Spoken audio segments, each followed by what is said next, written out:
なぜ円安になっているのかという根本的なところの話になるんですよ。別になんか海外の人がどんどん日本のものを買ってったら、例えばインバウンドとかで日本のに来たら安いよね、飯もうまいし宿泊費も安いし全然いいよねって言って海外の人がバンバン来るっていうのは、アメリカ人だったらドルを払って円を買い、その円でアパホテルに泊まったりとか寿司屋で飯食ったりって円で払うんですよ。なのでインバウンドというのは基本的には外国人が外貨を売って円を買う行為なんですよね。なので外国人がバンバン来ますっていうので物買われるということは、本来はその結果円がだんだん高くなるはずなんですよ。ところがどっこい円が高くなっていません。むしろ安いです。これなんでやねんって話で、円キャリートレードってやつで、アメリカの政策金利が今 4. 何パーかな。日本円が今政策金利でいくと 0.5% と。で、要するに日本円で 0.5% で為替が一切動かないとしてください。今1ドルけど155円ですけど、1ドル155円で今年1年間為替が全く動きません。で、日本円で1億円借りました。で、1億円借りるとコストとしては日本円の利息を50万円払わなきゃいけません。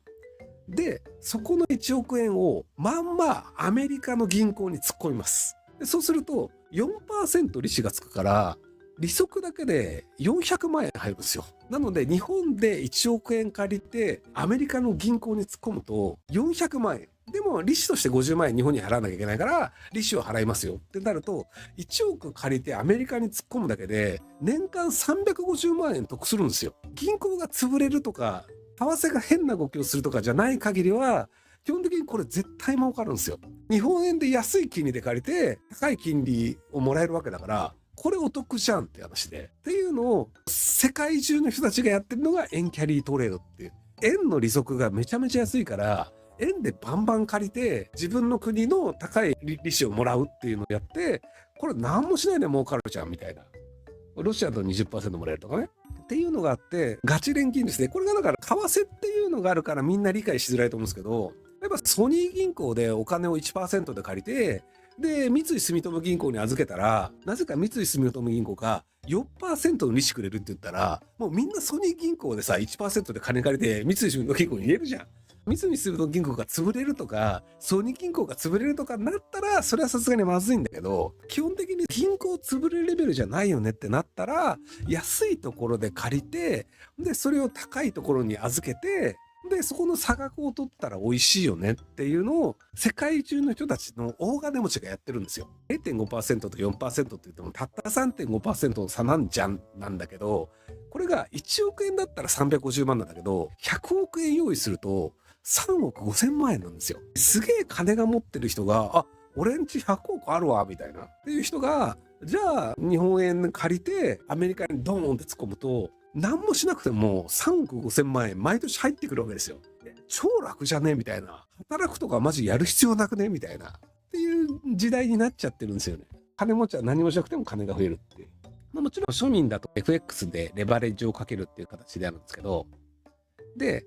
これでずっとこの円キャリートレードというのを、円をバンバンみんなが日本円で円を借りて、で、ドルを買ってドルで預金するということになるんですよ。だから僕がじゃあ日本円で 0.5% で1億円借りました。で、ドルを買ってバンクオブアメリカとかに1億円分ドーンって預金しましたってなると、ドルを買わなきゃいけないんですよ。でそうすると円売りドル買いになるので円が安くなるんですよね。で円が安くなった分だけより得をするんですよ。最終的にドルを全部売って円として返すをするじゃないですか。1億円借りてるから。僕がドルを買って円安になりました。で、これが155円で僕がドルを買って、でそこで円安になって156円50銭になったとしたら、これ 1% 円安になってるおかげで、要は利息の 4% とさらに円安の為替差益 1% ももらえるんですよ。なのでみんながみんな円を借りてドルを買って、で銀行に預けるってやって、利息だけでもまず 3.5% もらえますと。でさらに円安になったおかげで 1% 円安が進めば、それでこう 1% 分も増えると。例えば155円から158円になった場合、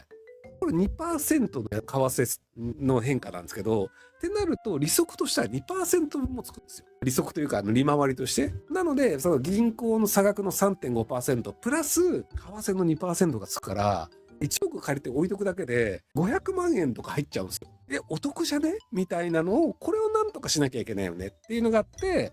日銀というのは 0.5% という金利を 0.25% 上げて 0.75% しようとしているという。で、今年の1月に 0.25% 上げて、今回12月にさらに 0.25% 上げるっていうので、1年の間に 0.5% 金利が上がるっていうのは、なんか30年ぶりらしいんですよ。バブルを止めようとした時、お札を見せてタクシーを止めようとしていたあの景気をなんとかしなきゃいけないという時にドーンって上がったんですけど、でその後はずっとゼロ金利っていうのを皆さん覚えてると思うんですけど、金利というのはほとんど上がんないよねっていう状態だったんですけど、今年1年で 0.5% 上げる予定なんですよ。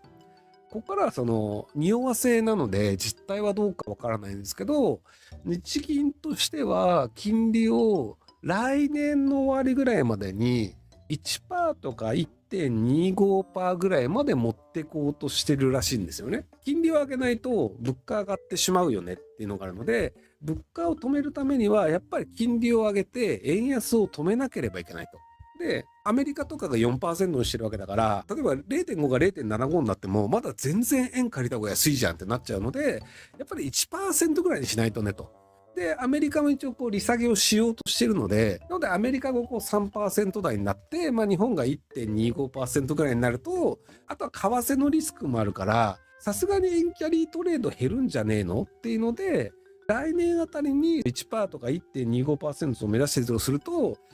多分ここ1年で 0.5% で来年 0.5% で2年で利息が 1% 上がるという状態になるであろうというふうに言われているというところなんですよね。物価は 2,3% 上がってるんでそれどころではないんですけど、ってなると企業が設備投資するんですかとか、マンション皆さん買うんですかっていうところが結構厳しくなるよねっていう。僕は住宅金利についてツイッターで書いたんですけど、住宅金利の変動金利が 1.9% になりましたって言うんですけど、これって本当に銀行行って借りるときはもっと安くなるんですよ。これがなんでもっと安くなるかっていうと、そもそもマンションを担保にしてお金を借りるので、返せなかったとしてマンション売ればいいよねとかっていうので、優遇金利っていうのがあったりするんですよね。あと団体信用保険的なやつで、借りてるやつが死んだら保険で降りるから取りっぱぐれが少ないよねっていうのがあって、なので大体店頭まで行くと本来 1.9% ぐらいの変動金利から 1% ぐらい下がって 0. 何%とかで今でも変動金利借りれますよと。固定金利で行くと今10年国債が 1.9% とかなんですけど、そっちの場合はもうちょっと高めになって 2.5% とか、多分こんな感じかな、固定っていう感じで、割とこう優遇されたりっていうのがあるので、まだ本質的にはそこまで金利上がってるよねっていうのはないとは思うんですけど、ただこれが今年と来年で 1% 上がると、その分長期的には 1% 分変動金利でも上がるよねと。優遇されてるので、実際の額より店頭では少なく今は契約できるんですけど、今月に 0.25% 上がり、で来年も仮に 0.5% 上がるとすると 0.75% ぐらい上がる可能性ありますよねっていうところで、基本的にね、銀行はね、損しないように契約をするんですよ。なので、ただ同然で一般庶民から預金という形でお金を借りて、でそれを国債の運用だったりとか、あとお金を貸したり、例えば住宅ローンというのをお金貸しますんだけど、でも住宅ローンって言ってても、その住宅を売ったら損しないよねっていう形の金額ぐらいしか貸してくんないんですよね。公務員とかだったら別なんですけど、頭金ゼロみたいなので貸してくることあんまないんですよ。頭金ある程度2、3割払って、でその分借金なんだけど、でその借金っていうのもマンション売れば元取れるよねみたいな金額しか貸してくれなかったんです。なので銀行っていうのは基本的に経済が回ってれば損しないビジネスモデルでやってるっていうのがあるんですけど。ご視聴ありがとうございます。今回の動画はこちらからの切り抜きになります。ひろゆき LINE スタンプ好評発売中です。概要欄に購入リンクがあるので、そちらから購入できます。よろしくお願いします。